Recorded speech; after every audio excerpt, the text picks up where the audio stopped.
हाँ, तो चलो शुरू करते हैं अपना कंपेयरिंग क्वांटिटीज़ का लास्ट वाला टॉपिक बचा है, दैट इज़ इंटरेस्ट वाला। Compound interest, simple interest, compound interest और उसके एप्लीकेशन बेस्ड क्वेश्चन।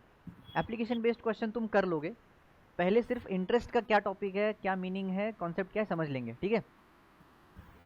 सर, हाँ बोलो। मुझे एक डाउट है, मैं एंड में वो पूछूं क्या, आप भी पूछूं? Anyhow, as you wish.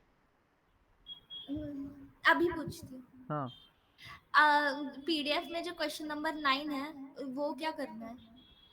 अच्छा एक सेकंड, तुमने ट्राई भी कर लिए क्या? बहुत तेज़। तो एक काम करते हैं, वो लास्ट में देखते हैं। क्वेश्चन नंबर हाँ 9 अब मुझे खोल के देखना पड़ेगा, टाइम जाएगा, तो लास्ट में करते हैं उसको। हाँ। हाँ ठीक है, चलो। तो इंटरेस्ट टॉपिक करेंगे, ठीक है। अब इंटरेस्ट का मीनिंग इन जनरल लाइफ में अलग होता है, अपन उसमें नहीं जाएंगे, ओके। तो मैथ्स में इंटरेस्ट मतलब ब्याज, और ब्याज कब किसको क्या मिलता है? बैंक वालों को मिलता है, डिपॉजिटर्स को मिलता है ना। देखा है बैंक का हाँ सिस्टम कैसे चलता है, पता है? हाँ। हाँ। अब इमेजिन करते हैं सिचुएशन क्या है। हम हैं रिटेलर्स, ठीक है। हम मतलब हम जैसे लोग, ये अपना जो मनी है ये अपने घर में रखेंगे। घर में रखेंगे तो वो पड़ा पड़ा रहेगा, पर उसका कुछ काम ही नहीं हो रहा है। काम मतलब वो किसी के काम नहीं आ रहा है, वो अपने ही घर में बैठा हुआ बस। तो वो पैसा उतना ही रहेगा। अब होगा क्या कि इस मनी का कोई यूज़ करना चाहता है, कोई ऐसा है जो उसको मनी की ज़रूरत है। अब हमारे पास है, उसके पास नहीं है। वो बोल रहा है कि यार मुझे पैसों की ज़रूरत है, तुम्हारे पास तो पड़ा हुआ है तो मुझे दे दो। तो मुझे दे दो मतलब कोई है ऐसा बंदा जिसको वो यूज़ करना है, ठीक है, जिसको यूज़ चाहिए वो मनी का। अब तुमने इसको मनी दे दिया। चलो इसको वर्ड को ना रिटेलर छोड़ दो, सिर्फ हम अपना जनरल क्या बोलते हैं, ए और बी कर लेते हैं, ठीक है।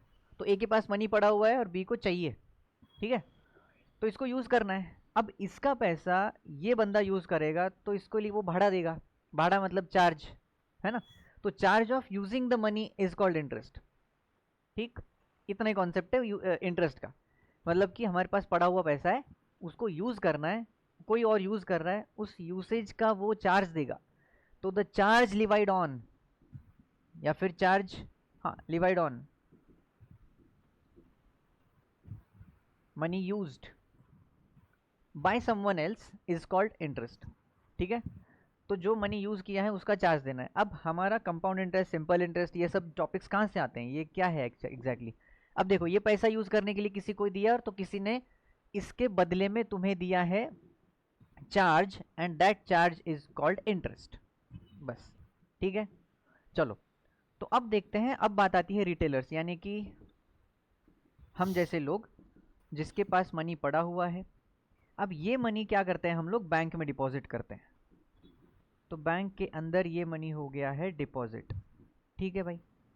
अब ये जो डिपॉजिट हुआ मनी है, ये भी तो बैंक के अंदर पड़ा ही रहेगा, इसका क्या काम है। तो बैंक वाले क्या करेंगे पता है, बैंक वाले तुमको बोलेंगे कि देखो तुम्हारा मनी हमारे पास सेफ है, कोई टेंशन लेने की ज़रूरत नहीं है। अब हम चाहे उसका क्या भी करें, पर आपको जब चाहिए हम दे देंगे, तो आप एश्योर होके घर चले जाओ। फिर हम उसको पैसे दे देते हैं, अपने अकाउंट में बैलेंस देखते हैं कि हाँ भाई इतना इतना डिपॉजिट हुआ था, मेरे अकाउंट में इतना बैलेंस दिख रहा है, हम घर चले आते हैं। जो कैश तुमने डिपॉजिट किया है वो कहाँ जा रहा है, क्या कर रहे हैं, हमें नहीं पता। तो अब बैंक वाले होशियार है। अब बैंक वाले क्या करते हैं पता है, ये पैसा रखने के लिए उनको चार्ज लगेगा। तो रखना है क्या मतलब, रखने का क्या मतलब, अगर पड़ा ही रहेगा तो वो ये डिपॉजिटेड मनी किसी दूसरे ज़रूरतमंद लोगों को देते हैं, दे आर बोरोअर। बोरोअर्स यानी कि जिनको पैसा चाहिए, जिनको पैसे की ज़रूरत है किसी काम के लिए। अब ये डिपॉजिटेड मनी अगर ये लोग यूज़ कर रहे हैं, कौन दे रहा है इनको, हम नहीं दे रहे हैं, ये बैंक दे रहा है। तो बैंक बोलेगा कि भाई तुमको अगर पैसा दे रहा हूँ मैं, तुम यूज़ कर रहे हो, तुम उसका चार्ज दो। तो ये लोग देंगे इनको इंटरेस्ट। तो बेसिकली इधर बोरो किए गए मनी को बोला जाता है लोन, जो हमने लिया है कर्जा। अब कर्जा लेने लेने पर वो पैसा बैंक का हम यूज़ कर रहे हैं फिलहाल, उस यूसेज का हम रिटर्न करते समय देते हैं इंटरेस्ट, ठीक है। अब ये इंटरेस्ट इन्होंने लिया, तो बैंक वालों ने भी तो हमारा पैसा यूज़ किया है ना, तो ये लोग भी हमें इंटरेस्ट देते हैं। तुम्हें पता है सेविंग अकाउंट, करंट अकाउंट, ये सब चीज़ें पता है बैंक में, पता है क्या? अरे कोई है? हाँ। तो सेविंग अकाउंट के बारे में कभी सुना है? बैंक अकाउंट होता है, बैंक अपने को सेविंग पर इंटरेस्ट देता है। एफडी, एफडी मतलब फिक्स डिपॉजिट होता है, कुछ सुना है ऐसा कुछ कभी हाँ, सुना लाइफ है। में? हाँ, तो एफडी पर इंटरेस्ट है, इतना इंटरेस्ट चल रहा है। कभी तुमने एड्स देखे होंगे कि होम लोन पे 9% इंटरेस्ट लगेगा, चल रहा है, बाइक लोन हाँ, लोगे ऐड तो में इतना। देखा है। हाँ, तो ये जो एड्स में इंटरेस्ट मतलब क्या होता है, बेसिकली उनका कहना है कि अगर बैंक तुम्हें 100 रुपए का लोन देगी तो तुम बैंक का पैसा यूज कर रहे हो, उस पैसा यूज करने का चार्ज दोगे 9% पर एनम। एनम मतलब होता है ईयर, पर ईयर 9%, परसेंट मतलब 9/100, यानी कि 100 रुपए के ऊपर 9 रुपए चार्ज। कितने समय के लिए? 1 साल के लिए, पर एनम। यानी कि 100 रुपए अगर तुमने यूज करने के लिए लिए हैं बैंक से, तो उसका चार्ज के तौर पे इंटरेस्ट तुम पे करोगे हर साल में 9 रुपए। तो 100 रुपए तो लिए है तुमने, वो तो उधार है, वो तो कर्जा है, वो देना ही है। पर इस यूसेज का जो चार्ज है वो 9 रुपए, यानी कि इसके 100 रुपए रिटर्न तो देने ही है, प्लस 9 रुपए देने हैं। तो टोटल तुम्हारा रिटर्न बनेगा दैट इज 109 रुपीज, यानी कि तुम रिटर्न करते समय 109 रुपीज दे दोगे। तो that is the meaning of interest कि 9% पर एनम, यानी कि 100 रुपए पर 9 रुपए 1 साल के लिए चार्ज लगेगा भाई। ठीक है, समझ में आया कॉन्सेप्ट? अरे आया क्या, हाँ, बोलो। अब इसी प्रकार जब तुम बैंक को पैसे देते हो, यानी कि तुम डिपॉजिट कर रहे हो, तो बैंक बोलता है कि हम आपको 5% देंगे।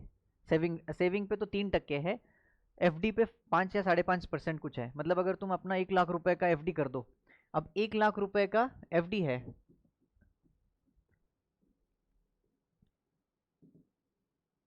ये 1 लाख रुपए हैं, वो बोलते हैं हम आपको 5% पर एनम का इंटरेस्ट देंगे। यानी कि तुम अपना 1 लाख रुपए बैंक में दे देते हो, तो बैंक वाले आपको 5%, यानी कि देखो 5% है कितना होगा, कैलकुलेट करके बताओ जल्दी। मैंने कल तुमको परसेंटेज निकालने का टेक्निक सिखाया था, अगर लास्ट में 2 जीरोज हैं और परसेंट है तो क्या कटेगा? 2 जीरोस। 2 जीरोज और परसेंट कटेगा। अगर दो जीरोज के हाँ, साथ साथ ये परसेंट कट गया, मतलब 5 के साथ मल्टीप्लाई होने वाला है 1000 का। हाँ, यानी कि अपना इंटरेस्ट कितना बना, 5000 रुपीज। 5,000। तो इसके साथ 5000 ऐड हो जाएंगे, और हम 1 साल के बाद अपना एफडी अकाउंट देखेंगे तो पाएंगे कि अरे 1,05,000 बन गया भाई। आया, समझ में आया इतना? हाँ, हाँ, तो ये जो हाँ, एक्स्ट्रा एक्स्ट्रा कॉस्ट है ना, एक्स्ट्रा चार्ज जो हमने यूजेज पर लिया है, that is interest.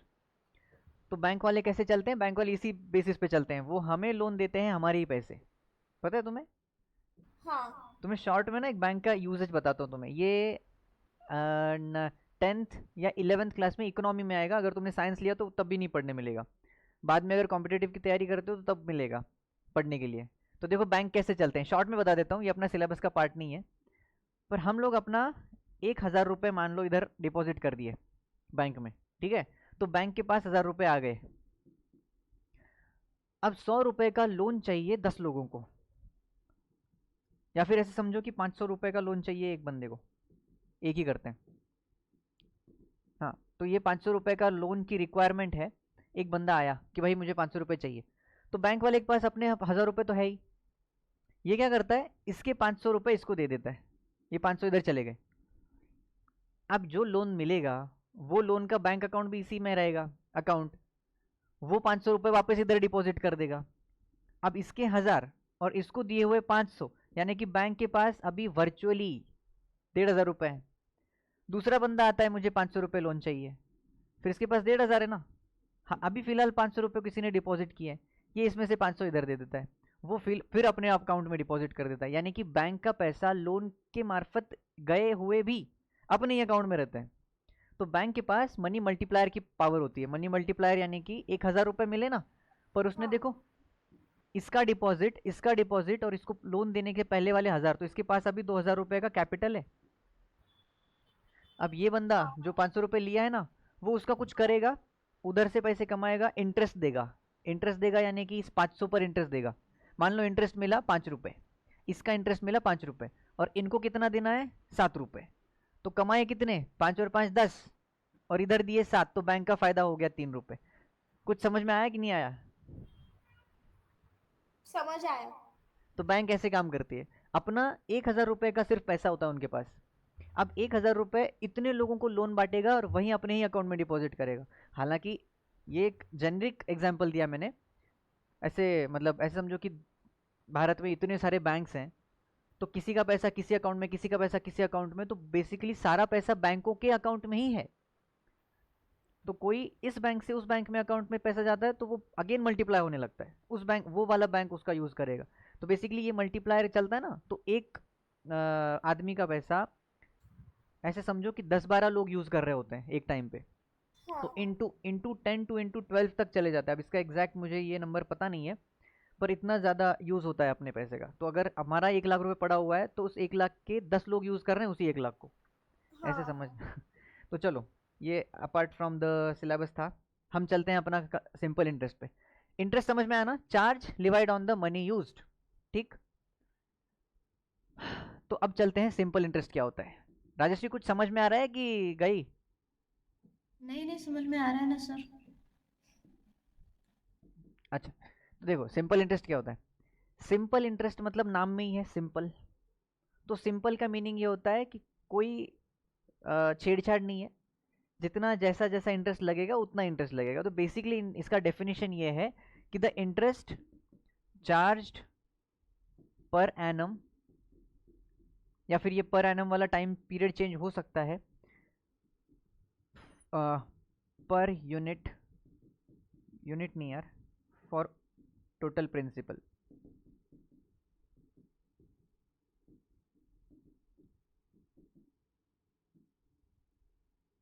Total principal, अब देखो interest charge per annum for total principal, that is simple interest. यानी कि प्रिंसिपल क्या होता है, प्रिंसिपल अमाउंट मतलब हमारी इनिशियल अमाउंट जिस पर चार्ज मिलेगा, जिस पर इंटरेस्ट मिलेगा। तो हमने जैसे एग्जांपल के लिए अभी लिया था कि हमारे एफडी में 1 लाख रुपए हैं, या हमारे हमने बैंक में 1,000 रुपए डिपॉजिट किए, तो दैट 1,000 या 1 lakh that is our principal amount. तो प्रिंसिपल अमाउंट मतलब हमारा 1 लाख रुपए मान लो फिलहाल, ठीक।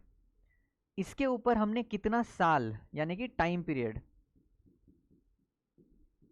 तो टाइम पीरियड यानी कि कितने साल के लिए हमने चार्ज लिया है या फिर कितने साल के लिए डिपॉजिट किया है, कितने साल के लिए उस पर इंटरेस्ट मिलेगा, that is it's time period. इसको डिनोट किया जाता है पी से, इसको डिनोट किया जाता है एन से, एन या टी दोनों में से, ठीक है। एन मतलब नंबर ऑफ ईयर्स होता है या नंबर ऑफ मंथ्स होता है as per the interest charge. तो एन या टी दोनों कुछ भी लिख सकते हो। और तीसरा, तीसरा है रेट ऑफ इंटरेस्ट। अब ये क्यों, इतने तीन ही चीज़ें क्यों लिए हमने। अब ये रेट ऑफ इंटरेस्ट जो है वो आर से डिनोट किया जाता है, rate of interest in percent. अच्छा अब देखो, बेसिकली हम बात किसकी कर रहे हैं, मनी यूज की। तो पैसा अगर किसी को यूज़ करने दिया है और वो बंदा आपको 1 साल में वापस कर देगा, और दूसरे बंदे को दिया है वो बंदा आपको 10 साल के बाद वापस करेगा, तो किससे ज़्यादा चार्ज लेना पड़ेगा, जिसने 10 साल यूज़ किया है, क्योंकि उसने ज़्यादा देर तक यूज़ किया है, that's why time period is important. तो टाइम पीरियड हमारे कंसिडरेशन में आया। अगर आपका ही 1 लाख रुपए 1 साल यूज़ कर रहा है कोई और 10 साल यूज़ कर रहा है कोई, तो वो बेसिकली 1 लाख यूज़ कर रहा है और वो बंदा बेसिकली 10 लाख यूज़ कर रहा है। 10 साल मतलब 1 साल का 10 लाख, समझ में आ रहा है।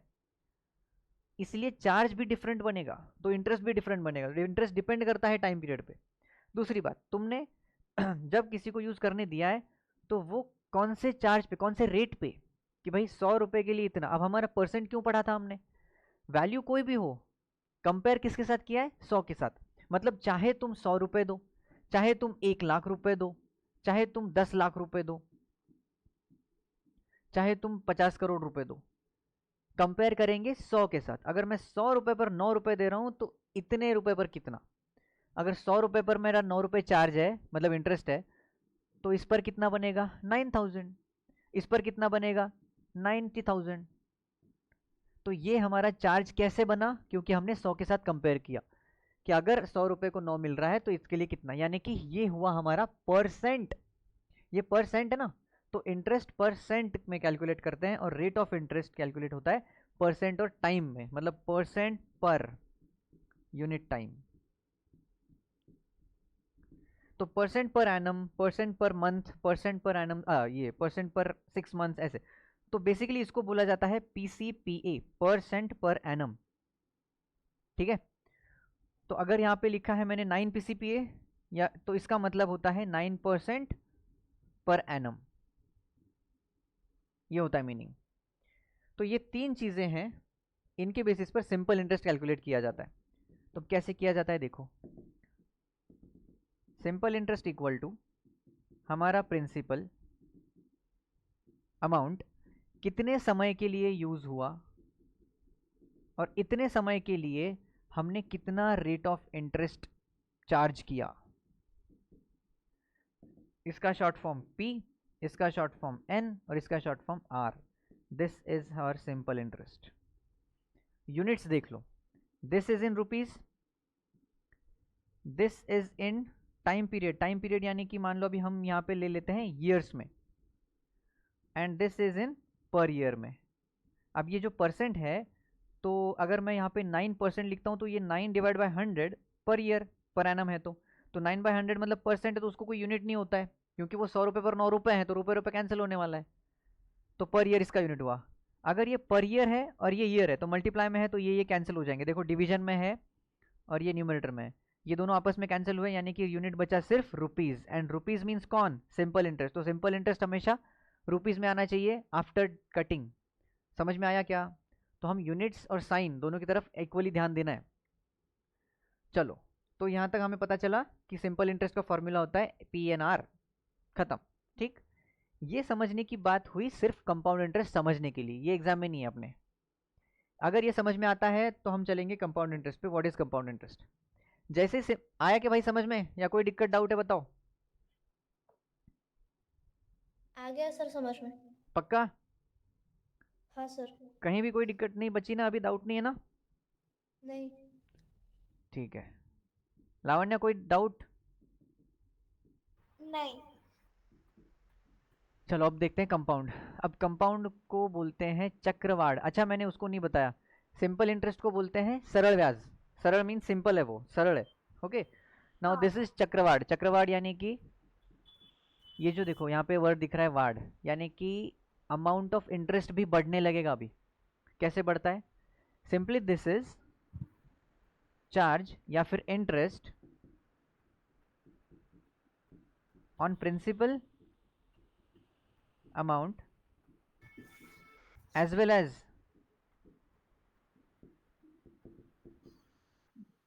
the interest earned per year। Per year मतलब ये पर वाला कौन सा है? Time period. अगर तुम कंपाउंडिंग, अब देखो इसको बोलते हैं कंपाउंडिंग, अगर ईयरली हो तो interest year earn per year. Compounding अगर मंथली हो तो पर मंथ में जो इंटरेस्ट अर्न हो रहा है उस पर लगेगा। अब इसका कॉन्सेप्ट समझ लो क्या है। इंटरेस्ट ऑन प्रिंसिपल अमाउंट यानी कि जो पी था उसके ऊपर PNR तो लगेगा।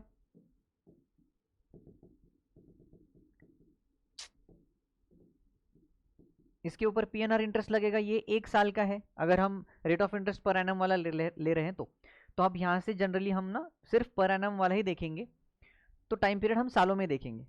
तो N मतलब 1, 1 साल। अब 1 साल का सिंपल इंटरेस्ट है ये, तो दिस इज PR। N मतलब 1 हो गया यहाँ पे, और ये जो लगा है ना ये PR, ये क्या है? This is simple interest. Simple interest on P। तो अब जब नेक्स्ट ईयर आएगा तो PR यानी कि इस प्रिंसिपल का रेट ऑफ इंटरेस्ट पे सिंपल इंटरेस्ट तो बना, प्लस इस इंटरेस्ट के ऊपर भी एक इंटरेस्ट लगेगा, that is PR into R। ये समझ में आया क्या किया? नहीं समझा ना? नहीं। हाँ, मुझे पता था ये नहीं समझेगा। फिर से देख लो, देखो हमने अभी भी क्या लिखा है? Interest on principal amount as well as the interest earn per year. तो अब मैं यहाँ पे देख रहा हूँ कंपाउंड इंटरेस्ट क्या होता है। तो कंपाउंड इंटरेस्ट क्या होता है भाई? तो प्रिंसिपल अमाउंट पे लगा हुआ इंटरेस्ट प्लस इंटरेस्ट पे interest as well as on the interest earned.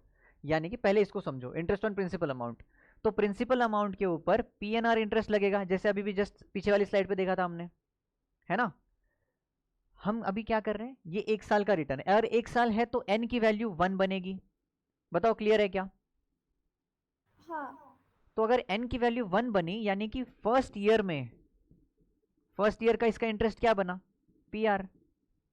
क्योंकि N वैल्यू 1 बनी ना, तो N 1 है, तो P into 1 into R, that is P into R। आया? नहीं। अरे ये पहले साल का सिंपल इंटरेस्ट है। हाँ। ठीक है छोड़ो, थोड़ा टेबुलर फॉर्म में जाते हैं। 100 रुपये हैं, हाँ this is first year, this is second year, this is third year. अब देखो 100 नहीं, 1000 करते हैं इसको। चलो मुझे एक बात बताओ, हम लोग कैलकुलेट करेंगे सिंपल इंटरेस्ट। 1000 रुपये पे पहले साल में इंटरेस्ट कितना लगेगा? सिंपल इंटरेस्ट चल रहा है, कंपाउंड में हम घुसे नहीं है। सिंपल इंटरेस्ट बताओ, 1000 रुपये पे फर्स्ट ईयर में कितना लगेगा? फॉर्मूला है P into N into R. N मतलब है 1, क्योंकि एक साल में देख रहे हैं। तो प्रिंसिपल अमाउंट है 1000 रुपये इंटू 1 इंटू, अच्छा हाँ रेट ऑफ इंटरेस्ट मैंने बताया ही नहीं, रेट ऑफ इंटरेस्ट करते हैं 10%। चलो तो रेट ऑफ इंटरेस्ट आ गया 10%। देखो 10% का मैंने पूरा लिखा है, ठीक है। हाँ तो 10% मतलब ये कटेगा, 0 बचा, मतलब 10 बचा, 10 से एक 0 कटा, इधर एक कटा, तो बेसिकली 100 रुपये हमारा इंटरेस्ट बना ना। हाँ ओके चलो ये 100 रुपये इंटरेस्ट बना। अब सिंपल इंटरेस्ट में यही होता है कि सेम प्रिंसिपल अमाउंट पर ही सेकेंड ईयर पे लगेगा। सेकेंड ईयर पे मतलब कितना? P इंटू, अब अगेन देखो n बनेगा अपना 1 और r बनेगा अपना जो है वो, तो 1000 इंटू 1 इंटू 10/100, एक जीरो कैंसिल, एक जीरो कैंसिल, आया अगेन 100। आया क्या? हाँ चलो तो तीसरे साल के भी, मतलब ये भी एक एक अकेला साल है ना ये, तो ये again 1 into R and that also will come 100 rupees. आया? हाँ एक साल के लिए 10% पर एनम के इंटरेस्ट पे 1000 रुपये पर 100 रुपये 100 रुपये 100 रुपये। आया? हाँ ये हो गया सिंपल इंटरेस्ट। अब सिंपल इंटरेस्ट का फॉर्मूला जो था ना, अब हमें, मुझे एक बात बता, पूरे तीनों साल को मिला के कितना हो गया? तीनों साल मिला के यानी कि P into N into R, this is simple interest for 3 years. P is हमारा 100 साल, सॉरी ये 1000 रुपये, N इज 3 ईयर्स, देखो मैं तीनों का कैलकुलेट कर रहा हूँ, ठीक है। और R मिला के हुआ है 10/100, 0 0 कैंसिल, 0 0 कैंसिल, दिस बिकम्स 300। तो देखो 100 प्लस 100 प्लस 100, 300 मिला। हाँ सिंपल इंटरेस्ट आया। तो सिंपल इंटरेस्ट ऐसा ही चलता है कि सिर्फ प्रिंसिपल अमाउंट पर इंटरेस्ट लगा है। आया क्या? नहीं आया?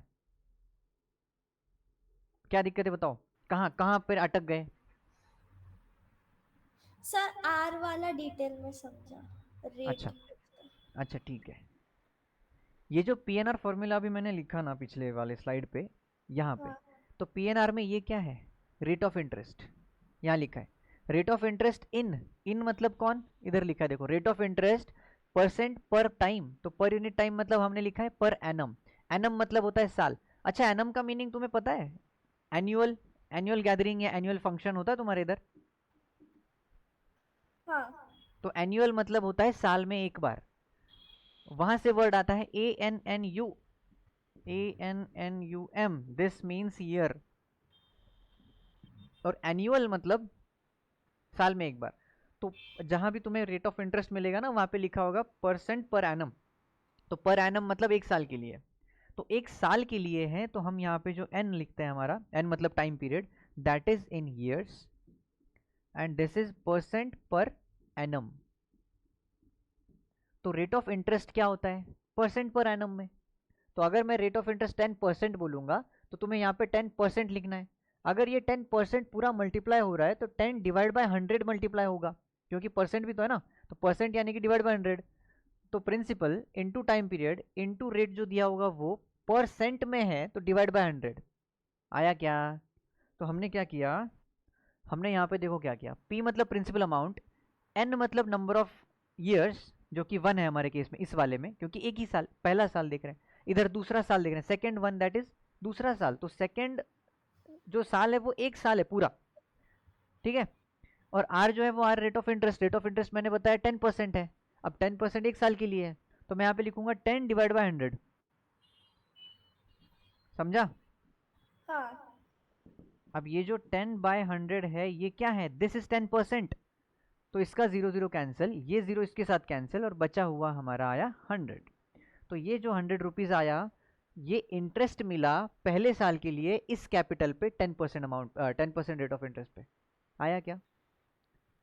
हाँ अब सिंपल इंटरेस्ट को मैंने तुम्हें टुकड़ों टुकड़ों में क्यों बताया? क्योंकि हमें कंपाउंड में जाना है, पर पहले सिंपल को समझो। तो सिंपल इंटरेस्ट जो है वो है कि हर साल के लिए उतना ही इंटरेस्ट लगेगा, कितना, जितना प्रिंसिपल पे लगेगा। तो वो मल्टीप्लाई हो रहा है, देखो कितने साल के लिए, 1 2 3, तो टोटल 3 साल यहाँ पे आए। जब हमने यहाँ कैलकुलेट किया तो 1 1 1 इनको ऐड करोगे तो बेसिकली ये 1 1 ऐड ही तो होने वाले हैं। तो P N R plus P N R plus P N R that is P into N to R, ऐसे। तो बेसिकली एन जो है वो है हमारा 3 साल, हाँ 3 साल के लिए कितना रेट ऑफ इंटरेस्ट है, 10% है। 3 साल के लिए 10% और प्रिंसिपल अमाउंट, तो तीनों में वैल्यूज पुट कर दिए हमने। इधर बन गया 100 इंटू 3 दैट इज 300। आया क्या अभी तक? राजश्री सो गई है शायद। हाँ आया। राजश्री की तबीयत ठीक नहीं है आज। नहीं सोई नहीं, वो जगी हो सर। तो कुछ समझ आ रहा है कि हेवी हो रहा है, क्योंकि दिमाग काम करना बंद कर देता है सिचुएशन में, है ना? नहीं समझ आ रहा है सर। पक्का समझ में आ रहा है क्या? हाँ। तो ये जो हमने देखा वो है सिंपल इंटरेस्ट। सिंपल इंटरेस्ट मतलब अमाउंट पे हर साल सेम इंटरेस्ट लगा, क्योंकि हमने सिर्फ प्रिंसिपल पे कैलकुलेट किया। ठीक है, अब चलते हैं कंपाउंड पे। अब कंपाउंड का मतलब अभी जैसे मैंने बताया कि interest charge on principal amount plus interest charge on interest earned. अब क्या करते हैं देखो, तो हमने 1000 रुपए लिए, 1000 रुपए में फर्स्ट ईयर में 100 रुपए इंटरेस्ट जमा हुआ, तो हमारा जो फर्स्ट ईयर के एंड में है दैट इज हमारा 100 रुपए इंटरेस्ट। चलो वापस बताता हूँ, रुक जाओ। हाँ, अब फर्स्ट ईयर में 100 रुपए इंटरेस्ट मिला ना। अब जो सेकेंड ईयर है, इधर करता हूं मैं,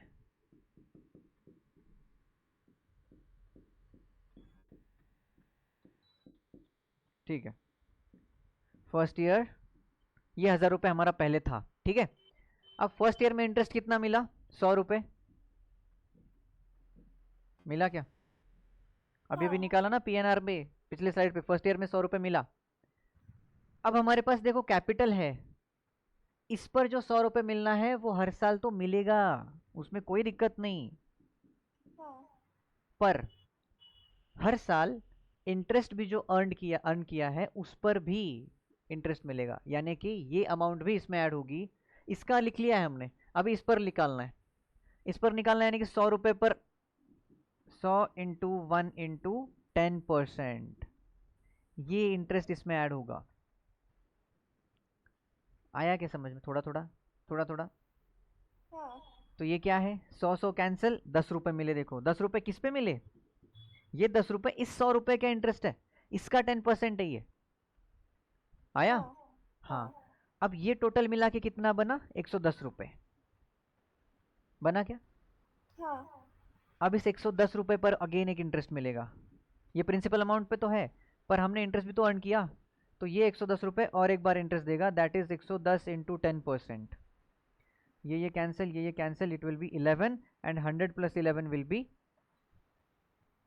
नहीं गलत हुआ, गलत हुआ, रुक जाओ वापस समझाता हूँ। हाँ, तो इंटरेस्ट ऑन प्रिंसिपल अमाउंट तो मिलेगा, plus interest on interest earned, ये इंटरेस्ट अर्न किया है पहले साल में, इस पर मिलने वाला है एक अलग इंटरेस्ट। कौन है अलग इंटरेस्ट? अब इसका इंटरेस्ट निकालते हैं, दैट इज 100 इंटू 10%, ये गया यानी कि 10 रुपए मिले 10 रुपए। हाँ हाँ, तो अब ये जो 10 रुपए मिले हैं ये अगेन कैरी ऑन होने वाले हैं, क्योंकि this is interest earned again. आया? क्योंकि देखो 100 रुपए पहले से चलते आ रहे हैं, क्योंकि वो प्रिंसिपल अमाउंट पे, इस 100 रुपए पर जो 10 रुपए मिलेंगे वो भी मिलते रहेंगे। आया क्या? अभी ये जो मिला ये टोटल कितना है, 110 रुपए। अब ये 110 रुपए पर इंटरेस्ट लगेगा and that will be 110 into 10%। मुझे पता है ये कुछ समझ नहीं आ रहा है तुमको, पर मैं फिर एक बार समझाऊंगा तो और एक बार आएगा। तो दिस इज 11, ये 11 रुपए इधर ऐड होगा, ये कितना बना, 11 रुपए ऐड करने के बाद कितना बना टोटल? 1 to 1। हाँ, तो ये बना 1 to 1। अब देखो सिंपल इंटरेस्ट में हर साल में 100 रुपए 100 रुपए 100 रुपए मिलते थे, पर कंपाउंड इंटरेस्ट में जो इंटरेस्ट अर्न किया है उस पर भी इंटरेस्ट मिलता है। तो यहाँ पर ये जो 11 रुपए है ना, ये क्या है पता है, इस 100 के 10 रुपए और इस 10 का 1 रुपया। यहाँ पे ये जो 10 है वो इस 100 के 10 रुपए हैं, और ये जो 100 रुपये वो 1000 रुपये के हैं, मतलब 1000 के 10% है। तो तुम देखोगे, अब कन्फ्यूजन हो रहा होगा, ऑब्वियस है, पर ऑब्जर्व करना, ऑब्जर्व मतलब खुद ही ऑब्जर्व करना कि जब इंटरेस्ट मिलता है तो वो पाए गए इंटरेस्ट पर भी मिलता है, ठीक है। तो पाया गया इंटरेस्ट कहाँ मिला, यहाँ मिला, इसका इंटरेस्ट यहाँ मिला, ये पाया गया इंटरेस्ट है। अब इस पूरे वैल्यू पर जो इंटरेस्ट मिलेगा वो इस पूरे वैल्यू में ऐड होने वाला है, यानी कि 121 में 121 का 10% ऐड होगा। ये जब ऐड करोगे तो इधर बनेगा देखो 12.1, और ये 12.1 जब इसमें ऐड होगा तो ये बनेगा 133.1 133.1 इसका चौथे साल का इंटरेस्ट रहेगा। बेसिकली कैलकुलेशन को छोड़ दो, फिलहाल जो एग्जांपल दिया है कंफ्यूजिंग लग रहा होगा, ऐसे समझना कि कंपाउंड इंटरेस्ट जो है वो बढ़ता चला जाता है, ठीक है। तो इतना लॉजिक झंझट लेने की ज़रूरत नहीं है, सिंपल एक फॉर्मूला है कंपाउंड इंटरेस्ट का, that is P minus P into 1 plus R/100 into power n।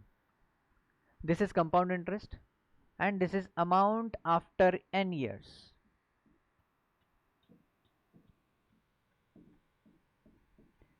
तुम्हें यही काम में आने वाला है। ये कैसे बना, क्या बना, लॉजिक क्या है, सब तुम पढ़ोगे 10th में, नहीं 11th में, 11th या 12th कुछ है, 11th में शायद। तो compound interest equal to P minus P into 1 plus R/100। अब ये जो ये क्या है, ये प्रिंसिपल है। इस प्रिंसिपल से, सॉरी प्रिंसिपल नहीं, अमाउंट है, अमाउंट है, दिस इज अमाउंट। हाँ, इस अमाउंट से, अमाउंट मतलब ये अमाउंट है, ठीक है, दिस इज अमाउंट ए। इस अमाउंट से पूरा पहले का हिस्सा अगर निकाल दोगे, कुछ गलत पढ़ा रहा हूँ मैं, क्या बोल रहा हूँ मैं, ये सब गलत सलत है, उल्टा है ये, हाँ ये ठीक है, compound interest and this minus this, हाँ करेक्ट है, ठीक है, ओके अब सही है।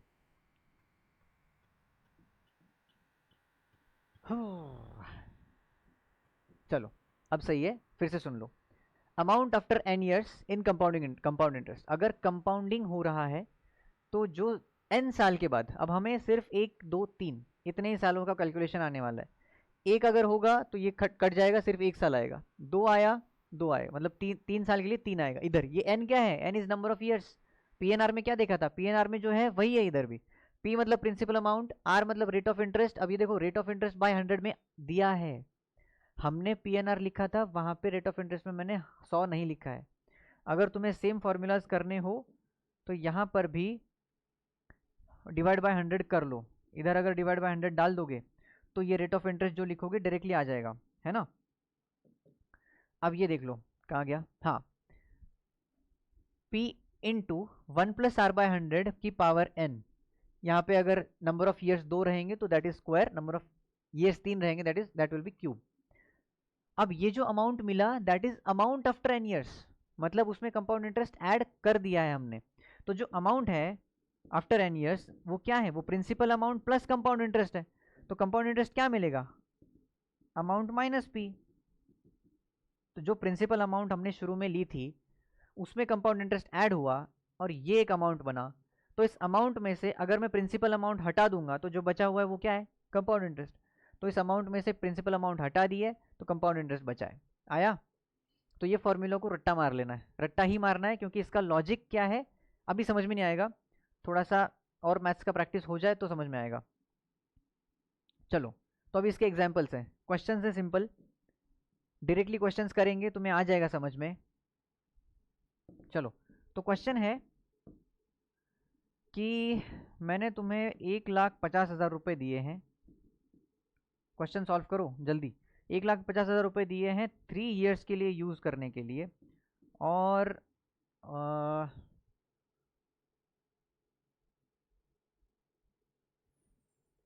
50% के कंपाउंड ग्रोथ पे। क्वेश्चन रिलेवेंट नहीं है, 150 रुपये कर लो इसको, ठीक है, 3 साल के लिए 50% पर एनम। तो तुमने 3 साल तक मेरे 150 रुपये यूज़ किए, ठीक है, और इस 150 रुपये को 3 साल यूज़ करने के लिए मैंने तुम्हें चार्ज लगाया है 50% पर एनम का। तो अब इस फॉर्मूला में फिट करो और आंसर निकाल के बताओ जल्दी। कोई कर सकता है कि मैं कर दूं पहले ही? सर हाँ, फर्स्ट वाला फॉर्मूला या सेकंड वाला?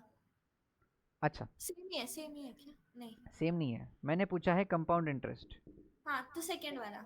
हाँ, गुड। राजश्री, करना क्विक।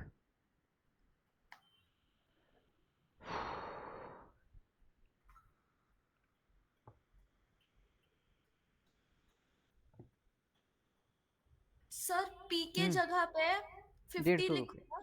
150 है, 150 है वो। अच्छा हाँ।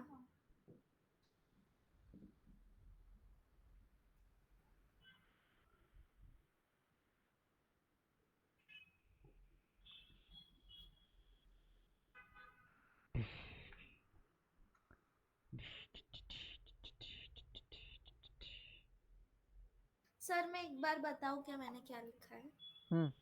बताओ। 150 ब्रैकेट में 1 हाँ प्लस 50 अपॉन 100 हाँ रेस टू 3 हाँ।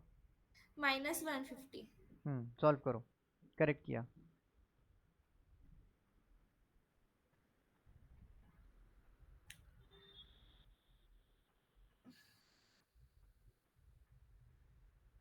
सर ये रिकॉर्डेड है क्या? हाँ हाँ।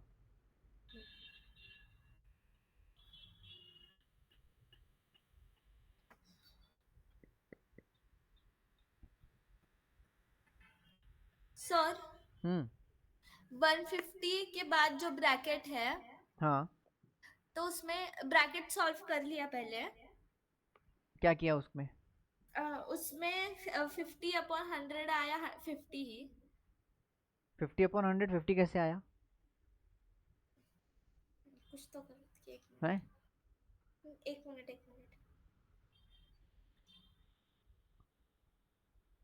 कुछ भी कर रहे हो क्या? एक मिनट। अरे सॉरी सॉरी। 20 आया। 20? हाँ भाई साहब, इतने कैलकुलेशन के बाद भी 20 आ रहा है? हाँ 50/100 है? 50। हाँ क्या? हाँ, शर्म आती है, शर्म। 100 से 50 को डिवाइड किया तो 20 आएगा। क्या बात है, कैलकुलेशन में थोड़ा लॉजिक भी डालते हैं बेटा, थोड़ा सा लॉजिक भी सॉरी यूज़ किया सॉरी करते हैं। सॉरी मैं जीरो काटना है। सॉरी। अच्छा, जीरो काटना भूल गई। अरे आंसर जब आ रहा है लॉजिकली देखो तो सही, क्या वो पॉसिबल भी है? कैसे होता है वो? हाँ सर था ना। अगर नहीं छोड़।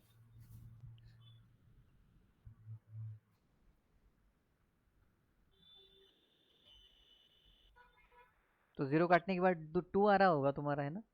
हाँ हाँ, शर्म आती है, शर्म। नहीं गलत किया फिर से। अरे गधेड़ी, 50/100 का आंसर 2 आएगा क्या? इधर जीरो जीरो कटेगा तो ये 1 से 2 इधर कटेगा ना? अरे 1/2 आएगा। हाँ मैं फ्रैक्शन वो करना ही भूल गई। भूल गई। हाँ 1/2 आया पर।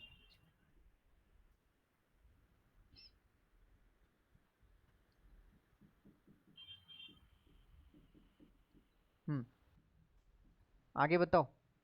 इधर का कैलकुलेशन 1+1/2। अब ये बताओ तुम, अब क्या होगा? सिंपल है। हाँ हाँ, 1 जिसका डिनोमिनेटर नहीं होता उसका 1 ही आता 1 है होता है, इंटू चलो बढ़िया भाई। हाँ, 1/2 हुआ तो 1/2 ही है इसका आंसर। क्या? नहीं। अरे 1+1/2 की बात चल रही है, वन अच्छा प्लस वन बाय टू पूरा हाँ इक्वल टू क्या? 2/1 आएगा उसका आंसर। क्या? किसका क्या आएगा? 1 आंसर, इसका 1 आएगा?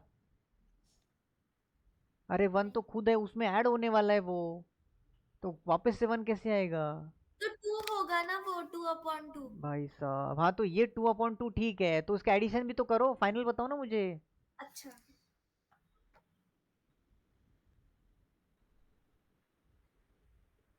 अरे यार, तुम ये सेकंड थर्ड स्टैंडर्ड के कैलकुलेशंस मत पढ़ाने के लिए बोलो यार मेरे को।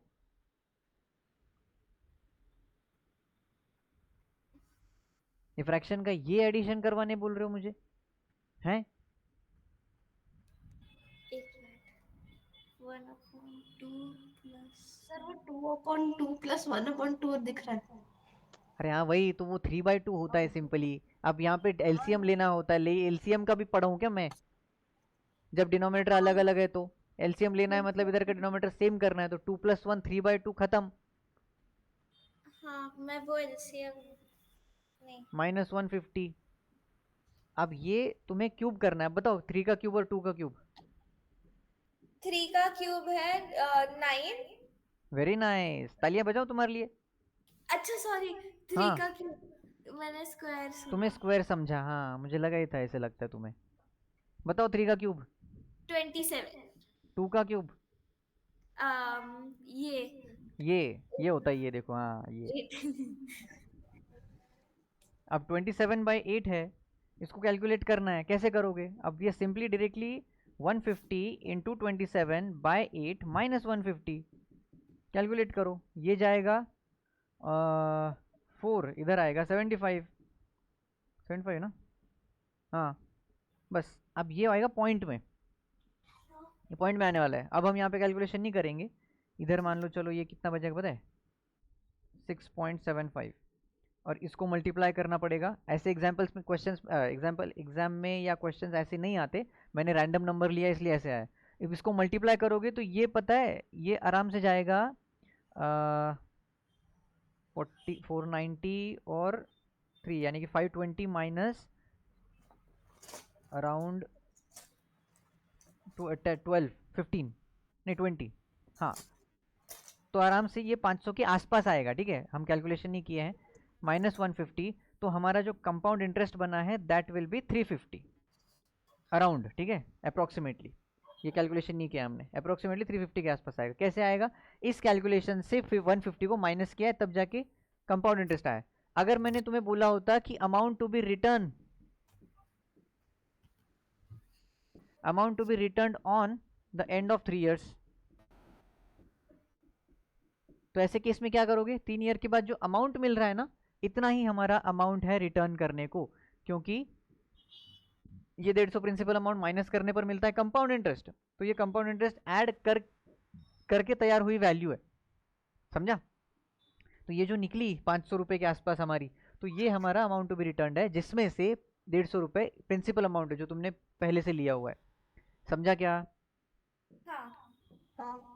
अब इसके अप्रोच कहाँ कहाँ मिलते हैं? पॉपुलेशन अप्रोच मतलब क्या है कि कंपाउंडिंग कहाँ कहाँ होता है। तो पॉपुलेशन जो है वो कहीं किसी भी रीजन का पॉपुलेशन ग्रोथ, ये कंपाउंडिंग में होता है। पॉपुलेशन ग्रोथ यानी कि सिंपली ऐसे समझो कि हर साल में एक इलाके का जो पॉपुलेशन है वो 10% से बढ़ता है। तो अगर इलाके का पॉपुलेशन 10% से बढ़ा, तो वो बढ़े हुए लोग भी तो कंट्रीब्यूट करेंगे पॉपुलेशन बढ़ाने में, है कि नहीं? तो हमारा कंपाउंड इंटरेस्ट क्या कहता था कि इंटरेस्ट अर्न ऑन इंटरेस्ट, यानी कि इंटरेस्ट जो पहले साल में अर्न हुआ वो अब प्रिंसिपल की तरह काम करेगा, उस पर इंटरेस्ट मिला, फिर ये जो इंटरेस्ट मिला वो प्रिंसिपल की तरह काम करेगा। बेसिकली एग्जाम्पल को फिर से करते हैं, उसको जो इंटरेस्ट वाला था हमारा 1000 रुपये का था, उसमें पहले साल में हमें मिला 100 रुपये इंटरेस्ट, तो ये जो 100 रुपये हैं वो बेसिकली बना है 1100 रुपये, और इस पर मिलेगा अभी हमें 10% इंटरेस्ट उस साल के लिए। ये 1100 कैसे बना? 1000 + 100, है कि नहीं? 1000 + 100 क्यों बना? क्योंकि इंटरेस्ट जो है वो अब प्रिंसिपल अमाउंट की तरह काम करेगा, प्रिंसिपल अमाउंट में ऐड हुआ, इसका 10% विल बी 110 रुपये, ये 110 रुपये again will be acted as principal amount, इसमें ऐड होगा वो बनेगा 1210, इसका सिंपल इंटरेस्ट मतलब उस साल का interest that will be 121 rupees. ये इसमें प्रिंसिपल अमाउंट में ऐड होगा, इट विल बी 1330 नहीं 1331। अब इसका सिंपल इंटरेस्ट 133.1। समझ में आ रहा है कुछ? बेसिकली कंपाउंड इंटरेस्ट हो या ये जो मैं एग्जांपल अभी बताऊंगा, इनमें हो क्या रहा है, सिंपल इंटरेस्ट हमेशा मिलता है पर प्रिंसिपल अमाउंट चेंज होता रहता है। प्रिंसिपल अमाउंट चेंज हुआ मतलब कौन हुआ? प्रिंसिपल अमाउंट में मिला हुआ इंटरेस्ट भी ऐड हुआ, प्रिंसिपल अमाउंट में मिला हुआ इंटरेस्ट भी ऐड हुआ। देखो 1100 + 110 इज दिस, इसके ऊपर जो मिला है उसको मैं जब ऐड करता हूँ तो ये मिलता है, देखो 0 1 1 + 1 2 और ये 1, इधर 0 1 1 1 2 + 1 3 2 + 1 3 और ये 1, इसमें ये अगेन ऐड होगा 133.1, तो ये बनेगा 4, 3 + 3 6, ये 4 और ये 1। तो बेसिकली ये हुआ हमारा नया प्रिंसिपल इंटरेस्ट, प्रिंसिपल अमाउंट। तो प्रिंसिपल अमाउंट में पिछले साल में अर्न किया गया इंटरेस्ट भी ऐड होता है और वो एक नया प्रिंसिपल अमाउंट बनता है। यही लॉजिक पॉपुलेशन ग्रोथ में है। मतलब क्या, किसी इलाके का पॉपुलेशन मान लो 1 लाख लोगों का है, इन 1 लाख पर अगले साल में 10% बढ़ गए, तो 1 लाख पर 10% बढ़ गए यानी कि 1,10,000 हो गए। अब ये पूरे 1,10,000 लोग फिर से कंट्रीब्यूट करेंगे पॉपुलेशन ग्रो करने में, यानी कि वो लोग अपना 10% देंगे, अगेन 10% ऐड हुए, सारे लोग मिलके अगेन 10% देंगे। तो बेसिकली यहाँ पे क्या हो रहा है, प्रिंसिपल अमाउंट की जगह पे नंबर ऑफ पॉपुलेशन है, नंबर ऑफ पीपल है, और इंटरेस्ट अर्न मतलब नंबर ऑफ पीपल नए से जो आए हैं, जो पॉपुलेशन ग्रो हुई है, दैट इज दिस इंटरेस्ट। और ये जो इंटरेस्ट अर्न हुई वो अगेन कंट्रीब्यूट कर रही है इंटरेस्ट देने में। ये इंटरेस्ट किस पर आया, principal amount plus interest earned previous year. तो बेसिकली जो अमाउंट अर्न हुआ है वो अगेन प्रिंसिपल अमाउंट में ऐड होके इंटरेस्ट देता है। वैसे ही पॉपुलेशन ग्रोथ का हुआ। दूसरा आया बैक्टीरिया का ग्रोथ, ये एग्जाम्पल मिलेंगे तुम्हें। बैक्टीरिया का ग्रोथ यानी कि ऐसे समझो कि किसी ये अपना दूध को दही बनाना है, दूध में तुमने दही डाल दिया, ठीक है। अब मान लो ये इतना अपना दूध का पतीला था, दिस इज बोल ऑफ दूध, और इसमें तुमने 1 चम्मच भर दही डाल दिया, दिस इज दही, ये डाल दिया तुमने इसमें। अब ये दही में मान लो 1000, अब बहुत ज़्यादा होते हैं पर हम आंकड़ा ले रहे हैं बस, 1000 बैक्टीरिया हैं। ये हर मिनट में डबल होते हैं, डबल। अब हर मिनट में अगर डबल होते हैं यानी कि इनका ग्रोथ रेट हुआ 100% पर मिनट। क्या होता है पता है, ये 1 मिनट में जितने थे उतने बढ़ गए, तो ये डबल हुआ है, 1 और 1 मिला के। जितने थे उतने बढ़ गए यानी कि ये डबल हुए, जितने थे उतने बढ़ गए यानी कि अगेन डबल हुए। तो डबलिंग द रेट, इसका मतलब होता है 100% पर, मतलब 100% का ग्रोथ। तो 100% बढ़ना यानी कि डबल होना 1 मिनट में। तो ये 10 मिनट में पूरे दही को खत्म कर देंगे, पूरे दूध को खत्म कर देंगे दही बना के। तो बेसिकली ये जो ऐसा रेट है, this is rate of doubling या फिर rate of growth, rate of interest की तरह। 100% ग्रोथ है 1 मिनट में, अगेन नेक्स्ट मिनट में 100% ग्रोथ हुई, अगेन नेक्स्ट मिनट में 100% ग्रोथ हुई। तो उसको भी सेम अपना कंपाउंड के फॉर्मूला में डालना है। समझ में आया क्या? हाँ। चलो, ये बैक्टीरिया का हो गया, पॉपुलेशन ग्रोथ हो गया। और एक है, और एक क्या है, देखने दो ज़रा, कहाँ गया कहाँ गया।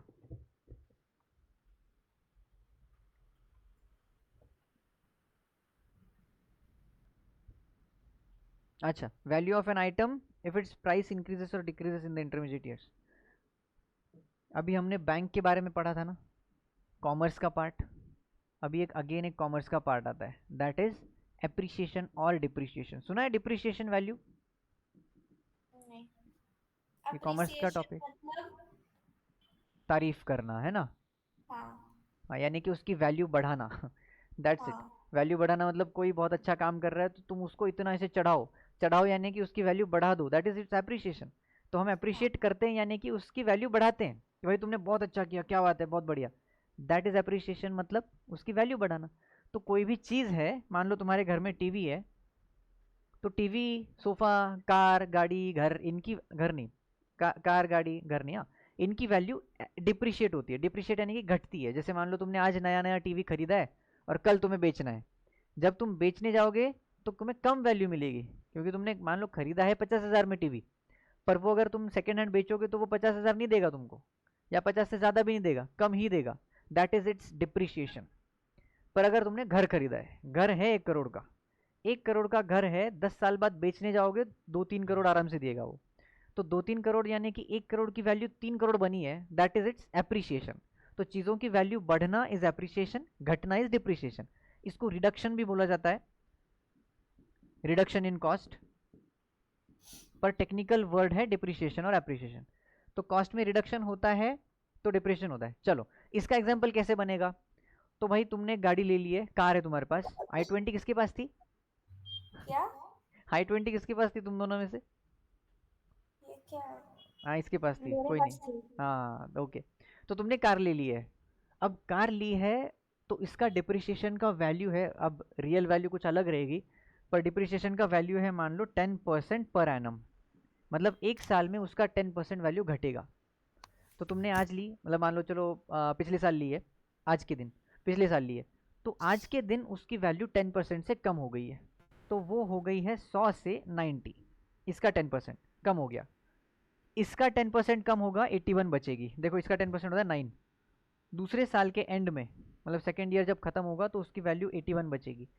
फिर जब नेक्स्ट 10 साल के बाद इसमें से 8.1 माइनस होगा और मुझे लगता है 72.9 या 71.9, हाँ 71.9 इतना बचेगा। यानी कि ऐसी वैल्यू घटती चली जाएगी। और जब तुम 5 साल बाद उस गाड़ी को बेचने निकालोगे तो वो इस वैल्यू से यहाँ पे मिलेगी तुम्हें कम आराम से 40,000 के आसपास, अगर तुमने 1 लाख में ली है तो वो 1 लाख की वैल्यू डिप्रिशिएट हुई है 10% पर एनम। पर जो 10% है वो प्रिंसिपल अमाउंट कौन था पहले, ये था। अब ये 10 घट गया, प्रिंसिपल अमाउंट ये बन गया। इस केस में देखो 10% इससे घटा है, फिर 10% इससे घटा है, यानी कि ये जो घटाई हुई है उसने भी कंट्रीब्यूट किया है नया वैल्यू देने के लिए। जैसे इधर बढ़ोतरी जो हुई है उसने क्या कंट्रीब्यूट किया, यहाँ पे 10 रुपये बढ़े थे उसने भी कंट्रीब्यूट किया, इधर 21 रुपये बढ़े इसने कंट्रीब्यूट किया, इधर 10 रुपये घटे इसने कंट्रीब्यूट किया, 9 रुपये घटे इसने कंट्रीब्यूट किया। अगर तुम इसका गैप देखोगे तो 100 का 10% होता है 10, 90 का 10% होता है 9, 81 का 10% होता है 8.1। देखो वैल्यू घट रही है। इधर जैसे वैल्यू बढ़ रही थी देखो 100, 110, 121, 131 वैल्यू बढ़ रही है, इधर वैल्यू भी घट रही है। समझा? हाँ। तो ये है रिडक्शन। कुछ ज़्यादा गड़बड़ नहीं है इसमें, सिर्फ तुम्हें वैल्यू से कम होता हुआ चला जा रहा है, इधर बढ़ जा रहा है, मतलब बढ़ता हुआ जा रहा है। That's the only difference. तो तुम्हारा डिप्रिशिएशन अगर है तो ऐसा सिक्वेंस आएगा, एप्रिशिएशन है तो ऐसा आएगा। बैक्टीरिया का ग्रोथ हमेशा एप्रिशिएट होता है, पॉपुलेशन ग्रोथ हमेशा एक्टिवेट होता है, एप्रिशिएट होता है। पॉपुलेशन का ग्रोथ कभी भी ऐसे डाउनवर्ड्स नहीं जाता अनलेस एंड अनटिल एकदम क्राइसिस आ जाए। ठीक है, तो इसके थोड़े क्वेश्चंस कर लेते हैं, टाइम तो हो गया है पर क्वेश्चन देख लो। डाउट। हाँ बोलो। अच्छा वो वाला डाउट ना, हाँ करते हैं, रुक जाओ। हाँ एक सॉल्व एग्जाम्पल ही लेते हैं अपना, एग्जाम्पल ना क्वेश्चन टेक्स्ट बुक का। Population of a city was 20,000 in year 1997। तो हम सीधा सीधा गिवन डेटा को उठाएंगे। डेटा देखो क्या दिया है, पॉपुलेशन ऑफ अ सिटी, तो पॉपुलेशन था 20,000 कौन से ईयर में, 1997 में। It increased at the rate of 5% पर इनम। अब ये है रेट, तुम इसको रेट ऑफ ग्रोथ बोल दो क्योंकि यहाँ पे रेट ऑफ इंटरेस्ट नहीं है, this is rate of growth. 5% per annum. अब पूछा क्या है, population at the end of 2000। अब देखो ये है at the in the year 1997, यानी कि 1997 से 8 में जाओगे तो एक कंपाउंडिंग हुआ, 8 से 9 में जाओगे तो एक कंपाउंडिंग होगा, और 9 से 2000 में जाओगे तो तीसरा होगा। कंपाउंडिंग के फॉर्मूला में, फॉर्मूला है अपने पास, population at the end of the year यानी कि अमाउंट, अमाउंट कितना था, अमाउंट का फॉर्मूला था 1 प्लस R/100 की पावर n।